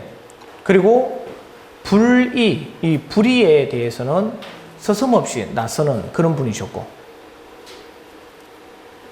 그런 분이 이제 이 경주라는 공간에서 유생들을 가르치고 하셨으니까 그 밑에 후학들도 그러한 성품 성량을 따랐던 것이 맞았을 것 같아요. 여러분 어떻습니까? 이거 황정 선생을 우리가 접한 적이 없지 않습니까? 예, 저도 정말 자료를 찾으려고 남의 문집도 보고 이렇게 했는데 그 겨우 건진 게 이거예요. 없습니다, 자료가. 예. 근데 이제 후손들은 이분을 조명을 하기 위해서 또 많은 또 노력들을 해왔고, 또 지금도 이제 저 도봉서당이 건축학적으로나 또 시간이 흐르고 나면 또 인물사적으로도 아주 중요한 공간이 될 겁니다. 특히 이 서학서원에 있어서는. 그죠? 그렇게 많이 조명이 되었으면 하는 생각을 갖고 있습니다. 여러분들이 이 서학서원에 오시면 물론 신라의 삼현을 모신 서학서원도 중요하지만 이 조선 문화의 어떤 한 획을 또 갖고 있는 이 도봉서당, 그리고 불권은 황정이라는 분, 이분을 기억을 해 주셨으면 좋겠어요. 제가 생각하는 황정 선생은 이렇습니다. 이분은 경주 최씨, 최신보, 최진립의 아버지, 그리고 경주 손씨, 자기 부인. 아, 경주랑 월성이 다릅니까? 아, 정정할게요, 월성시. 딴 데가 또 똑같았거든요. 지금 경주라고 해요. 지금 그래요? 아, 근데 월성으로 해야 돼요. 옛날에 월성. 아까 월성 손실화 돼 있어요. 네. 이거 잘못해놓으면 또 큰일 납니다. 그리고 여강 이시 등등 이런 여러 혼반을 통해서 학문적 교류도 이어지고 그리고 이 정기에 나아가는 인맥까지 계속 이어져 오다가 이분의 글이 김종직이라는 분을 만나면서 큰 사건에 휘말리게 돼요. 제가 생각하는 황정은 그렇습니다. 자, 왜 그러냐면 이 김종직 전필제 문집에도 이 시는 들어가 있습니다. 예. 전필제 문집이 여러 번 첨삭을 해요. 글을 넣었다 뺐다 넣었다 뺐다 합니다. 그 이유가 뭐냐면 후손들이 글을 첨삭을 하는 경우도 있고 또 시절이 흐르다 보면 역적이 또 다시 이렇게 바뀔 수도 있고 그러다 보니까 김종직에 대한 평가가 역사적으로 여러 번 변화가 되었습니다. 그 와중에도 이 황정의 글은 남아 있었던 것으로 본다면 그의 고든 성품과 그리고 김정직 그리고 그의 제자에 대한 어떤 일변이 상당히 어떤 같은 맥락을 갖고 있는 것으로 저는 생각을 하고 있어요. 근데 아쉽게도 아까 보신 그 정별시 그 하나밖에 없어요. 예. 하지만 그 하나의 시를 갖고도 김정직과의 어떤 연결고리를 만든다면 저는 충분하다고 생각이 듭니다. 예. 어느 집안은요, 김종직 시 하나 갖고 있다 해가지고 화를 당해요. 예. 근데도 그 시를 지켜낸 거 보면 대단한 집안입니다. 예. 자, 이제 황정 선생의 이제 묘소를 제가 뒤로 이렇게 가봤어요. 행장에 보면 적혀져 있어요. 예. 좌향도 나오고 무슨 들판에 이렇게 했다 하는데 월성손씨 부인과 합묘를 하였다라고 나와요. 그거는 사실입니다. 근데 여기 보시면 제가 이게 여기가 그게요. 요 밑에 여기가 도봉서당이고 이렇게 올라가면 이 능력안대도라는 걸 만나게 돼요. 요 뒤에 보면 무덤 보이시죠? 여기로 쭉 가면 이제 또 왕릉이 또 쫙 있어요. 요 왕릉들이 이렇게 있는데 여기 보면은 뭐 허난왕릉, 문성왕릉, 진주왕릉, 진홍왕릉 이래 돼 있죠. 이렇게 돼 있더라고요. 저는 역사학자가 아닙니다. 이 왕릉이 진짜인지 가짜인지 관심이 없어요. 예, 그런데 이 황정 선생의 표시를 안 해놓으셨더라고. 요거 도봉서당이잖아요. 요거거든. 안 해놨더라고. 아, 요건가? 좀 많이 아쉽더라고. 묘소 표시가 되어져 있었으면 좋겠습니다. 거기다가 한 줄 넣어주는 게 어려운 게 있는데. 자, 가면 통정대부 이렇게 쭉쭉쭉 불권헌 황선생지묘라고 되어 있어요. 요 무덤이 두 개가 이렇게 보이죠. 비석은 요거 써있죠. 한번 보세요. 제가 판단을 내리는 게 아닙니다. 요게 이제 상석이고 요게 황정 선생의 묘역입니다. 합묘를 하였다고 되어 있어요. 옆에는 또 하나 써 있어요. 누군지 모르겠어요. 그리고 무덤 앞에는 이런 문인석이 써 있습니다. 자, 이분이 큰 벼슬을 했습니까? 예? 대단한 업적을 쌓으신 분입니까? 황정을 낮게 보는 게 아니에요. 근데 묘역에 이 문인석을 세운 거는 그 후대의 일 같습니다. 이거는 확실합니다. 묘역이 설 때 형성된 게 아니라 그 후대에 갖다 놓은 걸로 이렇게 추정이 되고요. 아무래도 저 어디 왕릉 어디 것 같은데. 아, 진짜 말 조심해야 돼요. 이거는 들고 왔다 하면 큰일 납니다. 일단은 이렇게 마주보고 이렇게 되어 있어요. 자, 행장을 보면 이렇게 되어 있습니다. 연산군 3년 집에서 돌아가셨다. 72세다. 그리고 그 같은 해 10월에 서악 선도산 북쪽 건좌 들판에 장사 지냈다. 묘는 합부, 합묘하였다라고 이렇게 나옵니다. 아들 셋, 딸 넷을 두었다. 예. 이렇게 표현이 되어 있습니다.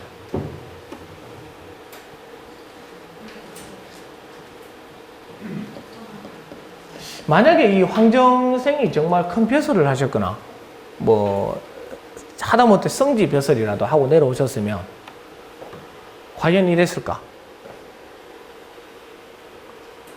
예. 아까 왜 화계유익원 선생이라고 잠깐 등장을 했다 아닙니까? 그죠? 1700년대. 그분이 어찌 보면은 이 황정 선생의 학맥을 쭉 이어받아 나가는 후학 중에 한 분입니다. 예, 실제로 그분도 이 서학 쪽에 와서 활동을 많이 했고, 예, 제가 이렇게 남긴 글에 보면 이 황정 선생의 후례 중에 한 분이 서당을 열었던 기록도 있어요. 그 서당에 화계유익원 선생이 찾아가서 지난날의 이야기를 하며 황정 선생의 기억을 떠올리게 됩니다. 예. 그래서 어쨌든 현재 묘역은 이쪽으로 가리키고 있습니다. 여기서부터 뚝 잘라가 이쪽은 왕릉. 좀 안 이상합니까? 그러면 황정 선생이 왕릉 옆에 지었다 이 말이네. 아예 저는 요까지만. 예. 큰일 납니다. 이 만이고 뭐 왕릉인데 옆에 지었다 하면 큰일 나죠. 그러니까 옛 글 공부할 때 진짜 말 조심, 입 조심해야 돼요. 말 잘못했다가는 큰일 납니다. 그래서 저는 감히 말씀드리자면 제가 이제 나이가 한 20년 더 지나면 그때 이제 경주 관련 폭탄 발언을 하고 저는 가려고. 진짜 그동안 연구했는 거 이래가 정리해가 일목요연하게 빵 이래 터뜨리고 가려고 하고 있습니다. 왜냐면 저희는 글을 보니까 그 글 안에 답이 있거든요. 근데 이거를 드러내면 안 돼요. 드러내면 안 되는 글들이 몇몇 있더라고요. 그렇습니다. 자, 이거는 1993년, 이거 다 적혀 있어요. 1993년, 헌성기. 이 헌성기는 뭔지 아시죠? 어떤 정비 사업을 할 때 돈 받았는 거예요. 집안 사람들한테. 10만원, 100만원 돈 받았네요. 아주 중요합니다. 이 뒷길래가 올라가면은, 고창호 씨, 도산제가 나오거든요. 그 도산제도 가면 이게 들어가 있어요. 맨 앞에 있습니다. 이게. 예나 지금이나 뭔 어떤 일을 하려면 이 재력이 없이는 안 됩니다. 예. 그것도 예, 눈여겨봐 주시기 바랍니다. 요거는 이제 제가 풍경이 너무 좋아서 찍어봤어요. 요게 이제 그 상허당 뒤편인데요. 상허당 뒤편에서 바라본 예, 삼청석탑 그리고 구절초 일대입니다. 이거 예전에 어떤 모습이었는지 아세요? 완전 풀밭은 아니고 잡목에다가 막 우거져 있었거든요. 그거를 이제 모 원장님이 이래 만들어 놓으셨는데. 아, 진짜. 이게 바로 탈바꿈이라고 합니다. 이 문화재를 드러내시고, 이 주변을 치우니까 문화재가 살잖아요. 예. 그러니까, 참 좋은 일을 하시는 것 같아요. 예. 제가 제 이름이요. 오상우 경제조선 스토리라고 있고요. 오늘 이따가 잠시 질문 받는 시간 할게요. 제가 이게 작년에 나왔는 책이에요. 예, 경제조선 스토리인데 이거는 뭐냐면 조선시대 경주를 다녀간 선배들의 기록인데요. 조선기행문이라는 책입니다. 조선시대 선비들이 경주를 다녀가고 글을 남겨요. 기행문을 남기는데 그 기행문 22여 편을 번역을 해가지고 실어놨어요. 오늘 어디 가서 자고 뭘 먹고 누구하고 술 먹고 어디를 둘러보고 이런 시시콜콜한 이야기 다 적어놨어요. 그 속에 보면 청원교 백은교의 위치에 대한 이야기도 나오고 재미가 있거든요. 예, 첨부 찍어갖고 거의 다 팔았어요. 강매를 다 했습니다. 강매. 안 사더라고요. 그래가 지금 조선 스토리 2를 지금 작업 중에 있는데요. 2는 효열비로 들어갈 겁니다. 경주에 그 이름난 효자 열부 그분들의 기록이 비석에 담겨져 있거든요. 오늘 지금 준비 중에 있습니다. 야, 그리고 이거는 제 그게요. 이거 보셨어요, 혹시? 의사와 조이? 슈룹 보고 계십니까? 아, 이게 좀 소문 좀 내주세요. 이거 제가 참여를 했거든요, 두 개 다. 예, 진짜요. 이 안에 들어가는 한문, 한자, 그리고 등장하는 그 모든 기록물들은 제가 다 장문을 다 해줘요. 이 드라마 형식에 맞게. 이 눈 뜨고 있는 곳이지. 조만간에 만나러 가야 돼요. 그래서 안 믿으실 것 같아가 이렇게 적어놨어요. 드라마 뒤에 보면 제 이름이 나옵니다. 자랑하려고 나왔어요. 근데 이게 경주에서 제가 한문 번역을 하는데 처음에는 사람들이 관심도 없었어요. 한문 번역에 대해서. 근데 제가 이런 한문을 하다 보니까 그 같이 한문하는 사람들이 정말 소중한 존재예요. 옛날에는 한문학과가 거의 한 13군데 정도 있었고요. 지금은 한 9군데 많이 줄어들었고 한문하는 분들도 없고 또 젊은 세대들은 더더욱 한문을 안 하려고 그래요. 예, 고작 하면 한문 선생. 예, 돈 벌어야 되잖아요. 한문 선생이라도 하면 다행인데 정말 벌어먹을 게 없는 게 한문이에요. 근데 주변에 보시면 이런 것들을 잘 활용해서 잘 살아가는 분들이 계세요. 되겠나라는 생각보다 해야지라는 생각을 갖고 덤벼들면 좋을 것 같아요. 아까 제가 왜 지나가는 말로 그랬잖아요. 한자를 읽으실 줄 아시면 큰 도움이 됩니다. 지금 한국고전번역원 같은 경우에는 일반인 대상으로 한문 번역을 가르치고 있어요. 예. 가르쳐가 자체 내에 전문 인력을 양성을 하고 있습니다. 한문 번역의 영역이 이만큼 있다면 다 이만큼의 능력을 갖추기는 힘들어요. 누구는 한자를 컴퓨터로 타이핑하고 또는 정리를 하고 이런 역할들을 할 수 있는데 그렇게 차츰차츰 역량을 키우다 보면 이 한문 번역이라고 하는 어떤 역량이 커져서 나중에는 다 할 수 있게 되는 그런 지경까지 가게 되기를 바랍니다. 지금 안동에 가면 지금 기관들이 많이 있죠. 그리고 밀양에 가면 전필제연구소 있고 경상대, 문천각 이 유독 경주만 없어요. 이 아쉽게도 경주 동국대 한문학교가 사라졌어요. 왜 사라진지는 저는 압니다. 공부를 안 해가 사라진 거예요. 아니 공부를 해가 이 학교를 한문의 메카로 만들어야 되는데 공부를 안 해 사라진 거예요. 아쉽게. 그래가 혹시 이제 제 개인적 바람은 그래요. 경주에 고전번역원이나 국학진흥원 분원이 이쪽으로 하나 들어왔으면 좋겠어요. 들어오면 여러분들이 좋아요. 정말 질 높은 수업을 받을 수 있어요. 강의를.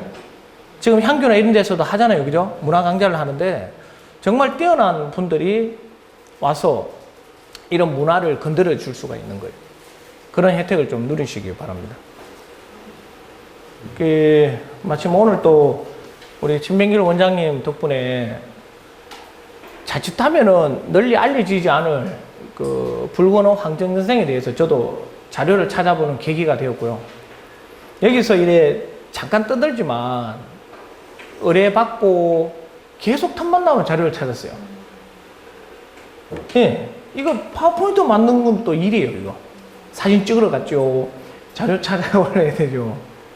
예, 그렇죠. 어쨌든 우리의 소중한 문화입니다. 특히 대한민국 그리고 경주 내에서도 이 서학이라고 하는 독특한 공간이에요. 경주 읍성 제가 내일은 경주 읍성 내의 집경전에 대해서 이야기를 해야 돼요. 어디서요? 아, 그거 가르쳐 드리면 안 되는데 돈 받고 하는 거라가 중부동에서 합니다. 경주 읍성이 중부동에 들어가 있잖아요. 미리 제가 좀 스포를 해드리면 시간이 있네요. 집경전이라는 공간이 있어요. 그러니까 태조 이성계의 업적을 기리고 그분의 초상 영정을 모신 공간이 집경전입니다. 전주에 가도 집경전이 있고 그런 성격을 띠는 게 전국에 5군데가 있습니다. 그 중에 경주가 선택지로 되어져서 태조 이성계의 그 어진이죠. 초상을 이쪽에 모셨단 말이에요. 근데 지금 없잖아요. 전주에 가보셨죠? 전주 한옥마을 하면 직경전이 있죠. 그 가면 일반 관광객들이 그 어진을 볼 수 있도록 마련이 돼 있단 말이에요. 그죠? 근데 경주는 왜 없을까요? 안 궁금해요, 사람들이. 저 경주 여중 뒤에 직경전 돌무더기 그거 하나 있는 거. 이게 직경전인가? 돌이 무슨 직경전이지? 건축물이 있어야 되는데. 아무도 관심이 없어요, 사람들. 물론 신라도 중요한데 관심이 없더라고요. 그래가 한 번은 저 경주 그 여자중학교 지금 옮겨간 자리에 그 가다가 우연찮게 제가 가다가 보니까 비석이 이렇게 쪼개져 있더라고요. 비석이 이래 있는데 쪼개가 널브러져 있더라고요. 가만 보니까 이 경주 부윤 기적비예요. 찾아보니까 아무도 언급을 안 해놨더라고요. 그래가 급히 글을 이렇게 찾아보고 번역을 해가 보니까 당시에 어떤 내용들이 나오더라고요. 그래서 저희들이 하는 일들이 일반인들은 하지 못하는 그러한 한자 한문이면 다 볼 수가 있어요. 그래가 우리 그것도 하나의 조선 문화의 일부이기 때문에 또 공개를 해서 알려드리고 그렇게 하고 있거든요. 지금 경주 시민들이 아셔야 되는 게 정말 많은 문화재가 있는 게 경주입니다. 예, 신라만 있는 게 아니에요. 고려의 문화도 있고 조선의 문화도 남아 있습니다. 근데 신라 문화가 워낙 융성하고 또 행정적으로 지원이 많이 되기 때문에 신라 문화를 많이 찾으시는데 신라 문화 기반 위에 또 다른 문화가 지금 계속 융합적으로 만들어지고 있는 거거든요. 그 가운데 직경전, 경주업성이라고 하는 테두리를 봤을 때 지금 경주문화원이 옮겨갔죠. 선생님 옮겨갔죠? 예, 잘 옮겨갔어요. 경주업성을 복원하기 위한 일환인지도 모르지만 경주문화원은 새로운 공간으로 이동하고 원래 그 자리가 관청입니다. 관청. 관하란 말이에요. 관하. 그리고 옛날 문화고등학교에 있던 자리 있죠. 그 자리가 감옥지예요. 죄인들 신문하고 감옥. 그 귀신 많이 나오는 동네예요. 그 동네가. 경주읍성이라고 하는 이 테두리를 봤을 때 성건동, 성내동 지명이 만들어지듯이 그 안에 집경전이 들어가 있었단 말입니다. 그래서 경주읍성 전도라든지 아니면 직경전 구기도 이런 그 그림으로 된 지도가 있어요. 그걸 보면 나오는데 이미 그 조선 초기에 만들어진 직경전의 원형은 없습니다. 아무도 몰라요. 그러고 그 정조 때 와서 이 직경전이 있었다라는 것을 확인하고 표시하기 위한 비석을 세워줘요. 네, 그게 전부인데 지금 경주 여중 뒤에 가면 돌무더기로 이렇게 무슨 석빙고처럼 이게 직경전 국이라고 이야기를 해요. 아닙니다. 임금의 어전을 그래 돌에다가 걸지는 않았거든요. 맞죠? 예. 네. 이 어전이 처음에는 경주로 왔다가 임진왜란이 일어나게 됩니다. 윤인함입니까? 맞죠? 박의장, 윤인함은 도망가고 박의장이 챙겨가 경주를 살려내거든요. 그때 이 경주 읍성 내에 전부 다 불타버리고 없어져요. 그러니까 이 임금의 그 어진을 챙겨갖고 어디로 가냐면은 절로 갑니다. 그 청허제라는 분이 계세요. 청허제 손엽이라는 분이 계시거든요. 경주 손씨 분입니다. 네. 월성 손씨. 이제 경주 손씨요? 이제 경주 손씨. 청허제 손엽이라는 분이 임진왜란이 발발하자 이 어진을 챙겨갖고 참봉하고 항상 참봉 둘이가 그걸 지키고 있어요. 참봉하고 같이 양동마을로 들고 가요. 왜냐하면 여기보다는 저가 멀거든요.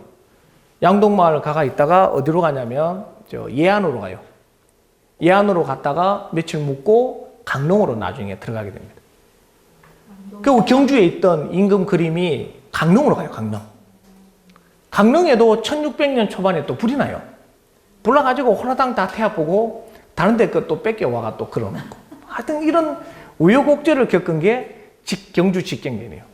자, 만약에 경주 직경전이 지금 또 남아있었다면 진백길 원장님 대단한 문화유산입니다. 전주보다 더 대단한 거예요. 근데 안타깝게 임시왜란 때 불타가 경주가 로또를 날려버린 거예요. 그거 가져가는 거를 이 경주 유림들이 상소를 올려요. 야, 우리 그거 다시 보내두가. 우리 건데. 안 돼. 너는 한번 이렇게 공백이 생겼다. 불도 나고 했다. 너가 안 죽은 것만 해도 천만다행으로 생겨라. 이래가 뭐 안 돌려주고 그러다가 경주의 직경전은 공전으로 남아요. 빈 공전. 초상화가 없는 공전으로 남아있다가 이제 허물어진 채 복원되지 아니하고 지금까지 오게 된 거예요. 그런데 이런 역사의 이야기를 저희들은 고전이나 어떤 기록을 통해서 추적을 해 이렇게 나가는 작업을 하고 있는 거예요. 그러면 이제 역사학자나 문화재 하는 사람들이 보고 막 열심히 뭐 논문을 쓰겠죠. 예. 그 이면에 저희가 있다는 걸 알아주시기 바랍니다. 예, 어쨌든, 예, 좀 안에 그걸 또 다 나올 거예요. 이거요. 방점. 방점. 그냥 점 찍어 놨는 건데. 끝. 붓으로 이렇게 탁. 자, 어쨌든 잠시만 몇 분 남았는데 질문 받도록 하겠습니다. 뭐든지 질문해 주시면. 뭐든지 해볼게요. 뭐든지. 예. 지금 한문을 이제 나이 들어서 시작을 해도 되게 재밌거든요. 네. 이제 앞으로 지금은 이제 방통대 네. 문화가 다니면서 한문을 같이 하는데 엄청 재밌어. 이거 졸업하고 나면 어떤 식으로 계속 한문을 아, 중어중문학과를 졸업하시면 네, 어떤 식으로 계속 한문을 이어가고 싶은데 중어중문은 글이 현대문학 쪽으로 많이 보실 거예요. 그래갖고 글 자체가 백한문으로 되어져 있어요. 그런데 한문과가 따로 있어요. 우리나라 한문 예, 따로 배워요. 있는데 그러려면 이런 고전을 볼 줄 아는 송나라 이전의 그 문체를 공부를 하셔야 돼요. 쉽진 않을 거예요. 맹자라 사놓고 있거든요. 맹자. 그것도 필요한데 우리 한문화 하는 분들이 고쳐야 될 습관 중에 하나가 대학 중용 논어 맹자만 붙들다가 죽어요. 제발 좀 그러지 말았으면 좋겠어요. 대학 중용 논어 맹자 뭐 사서 삼경은 반드시 거치되 너무 평생 그거를 끌고 갈 필요는 없어요. 그거를 바탕으로 우리 글을 보셔야 돼요. 제가 늘 주장하는 게 차라리 문화 강좌에서 회재 선생의 글을 강연하는 게 더 나아요, 오히려. 예, 향교에서도 이런 얘기 하면 안 되지만 명심보가 뭐 대학 중용 그거 한다고 물리가 튀는 게 아니에요. 회재 선생 글을 그렇죠. 오히려 배운다면 회재 선생 글이 네. 낫겠죠, 그죠? 잘 물었네. 이왕 너무 글 보는 것보다 우리 경주글을 보는 게 정말 좋은 글들이 많거든요. 예, 또 그 한문으로 그 운을 맞춰가지고 시를 쓰는 게 네네. 쉬운 게 아닌데 네네. 이게 일상적으로 들어보면 적석에서 뭐 풍류를 즐기다가 적석에서 서로 뭐 시를 뭐 여기 또뭐 네네. 시를 짓고 답을 하고 그러잖아요. 그렇죠. 실제로 적석으로 이렇게 가능한 거니? 예, 가능합니다. 1차적으로 말씀드리자면, 지금 여러분들 같은 경우는 예를 들면, 한문 문장을 보면 우리말 풀이가 안 되잖아요. 그죠? 예를 들면. 근데 옛날 분들은 늘 그런 글들을 써왔기 때문에 일상 어투였거든요. 그러고 시도 마찬가지로 뭐냐면, 아니요. 끝쳐도 됩니다. 예를 들면 이런 글들이 있단 말이에요. 가장 쉽게 본다면, 내가 앞에 못 찾겠네. 이런 글들이 있잖아요. 이거는 옮겨놔서 보기 쉽잖아요. 꺼내 읽기만 해도 쉬운데 이런 쭉 붙여놓은 글들을 당시 사람들은 우리 말하듯이 뱉었어요. 그래서 우리가 하우체라는 말이 실제로 나와요. 예. 근데 거꾸로 우리 말을 한문으로 옮긴다 생각해 보세요. 장문을 해야 돼요. 지금 아직도 연세 있으신 분들은 한문으로 글을 쓰시거든요. 일기를. 예, 그게 생활이 돼야 되는데 이미 한문이 단절된 상태에서 그렇게 되기는 상당히 힘이 들고요. 그러면 그 대화체가 네. 일상적으로 이제 그 선배들끼리 만나서 대화를 하는 게 네. 대화체가 저런 한문 문어체로 이야기를 했다는 거예요. 그렇죠. 하나의 통으로 우리 영어도 통문장 외우듯이 통으로 이야기하는 거예요. 예를 들면 뭐 대화할 때 이런 내용들이 다 포함이 된다라고 보셔야 돼요. 그러니까 우리가 뭐 황정 선생 잘 계시는가 아니라 문헌공. 문헌공이 황정이잖아요. 그죠? 그러니까 문원공에 대한 뭐 시, 차운을 뭐 운을 던지거나 아니 뭐 화를 하시오, 차운을 쓰든지 그 말들이 이 안에 다 녹아 들어가 있는 거예요. 일상 대화에서 그렇죠. 이렇게 문자처럼 쓰다 그리고 그거는 또 공부를 좀 하셔야 되는데 한시를 공부하시는 분들은 자그마한 시첩이라고 있어요. 요즘은 치면 컨닝 페이퍼 같은 쬐만한 수첩을 들고 다닙니다. 시는 총 106운이 들어가요. 평상 그 입에 평성, 상성, 거성, 입성에 이 106운이 들어가는데 그거를 통해 가지고 시 운을 뽑아요. 같은 소리에 따른 한자들이 쫙 나온단 말이에요. 한자가 지금 8만 여자가 되는데 이 8만 여자를 106개의 분류로 만들어 버려요. 그럼 그걸 다 외운다라는 말이에요. 소리만 들어도 아, 이 자는 평성이다, 척성이다 라고 우리가 알 수가 있는 거예요. 그죠? 우리가 한시를 한 몇 수 정도만 외워보시면 이 평척에 대해서는 조금 이해가 되실 거예요. 공부는 조금 필요한 부분입니다. 그리고 아까 그 슈룹 제가 이야기 드렸는데 슈룹에서 시나리오 작가가 글을 줘요. 우리말 글을 줘요. 이만큼 주면 이거를 한문으로 다 바꿔야 돼요. 이렇게 장문을 해야 돼요. 예, 장문을 해가 주면 글을 쓰고 하는데 저희들은 그런 훈련이 되어져 있거든요. 근데 일반인들이 그 한문을 우리말로 보기도 어려운데 거꾸로 역으로 하는 거는 더 어렵습니다. 그래서 조금은 트레이닝이 좀 필요하다라는 생각이 듭니다. 한문을 배우신다면 일단 한자부터 배우십시오. 한자를 얼마 정도 외우시냐면 한 5,000자 정도는 외우세요. 5,000자만 외우면은 뭐든지 공부를 하실 수가 있어요. 예. 한자를 정 외우기 싫으면은 저한테 오십시오. 제가 두 달 동안에 5,000자를 외우게 돼요. 어떻게요? 그 비법이 있습니다. 동천동이요? 아이, 그런 거 안 하네요. 그럼 어떻게 가요? 쌤한테 어떻게 갑니까? 네, 이 원장님 다음에 한번 더 하십시오. 한자 쉽게 외우는 법이 있어요. 백날 이런 강좌하면 뭐합니까? 한자는 못 읽는데. 맞아요. 일단 알아요. 잠깐 한 1분만 설명드릴까요? 네. 한자를 어떻게 하시냐면 이자 보이죠? 현장가? 이게 무슨 현자입니까? 이월입니다. 실이 들어가 있잖아요. 이게 금원고 줄현, 줄현자예요, 줄현. 근데 야를 요래 딱 떼버리면 요 글자가 금을 현자예요. 자, 한자는 7, 80%가 소리 글자예요. 야가 들어간 글자는 다 현으로 발음 나요. 7, 80%만. 야는 용자입니다. 예, 그래서 요거는 송으로 바뀌어요. 용송. 그게 초, 중, 종 중에 그 반절음이라 해가지고 따라가는 게 있어요. 그런 원리를 익히면 쉬워요. 자, 요자 하나 알려드릴게요. 이게 떼시자죠? 자, 떼시자는 절사, 치질, 치. 그 다음에 관청시, 세 발음이 나요. 그러니까 사시, 치 발음이 나는 거를 공부를 하셔야 돼요. 이런 걸 안 가르쳐줘요. 뭐 뜻이 하나인데? 그렇죠. 하나밖에 못 배웠어요. 하나밖에 모르는 거예요. 자, 요자가 들어가면 사시, 치 발음이 나야 돼요. 그러니까 이런 거를 조금만 공부하시면 한자를 몰라도 이렇게 다 하실 수가 있습니다. 자, 오줌 마십시오. 제가 유튜브로 알려드릴게요. 자, 오늘은 붉은 황정생이고요. 예. 질문 좀 받아주세요. 아, 예. 그 아까 그 경주 직경전에 있던 어진이 강릉까지 갔다고 했는데요. 거기서 불났다고 했는데 예. 어디까지 되찾는지 지금 어진이 있는지 그게 첫 번째 궁금하고요. 예. 두 번째는 그거는 내일 할 건데.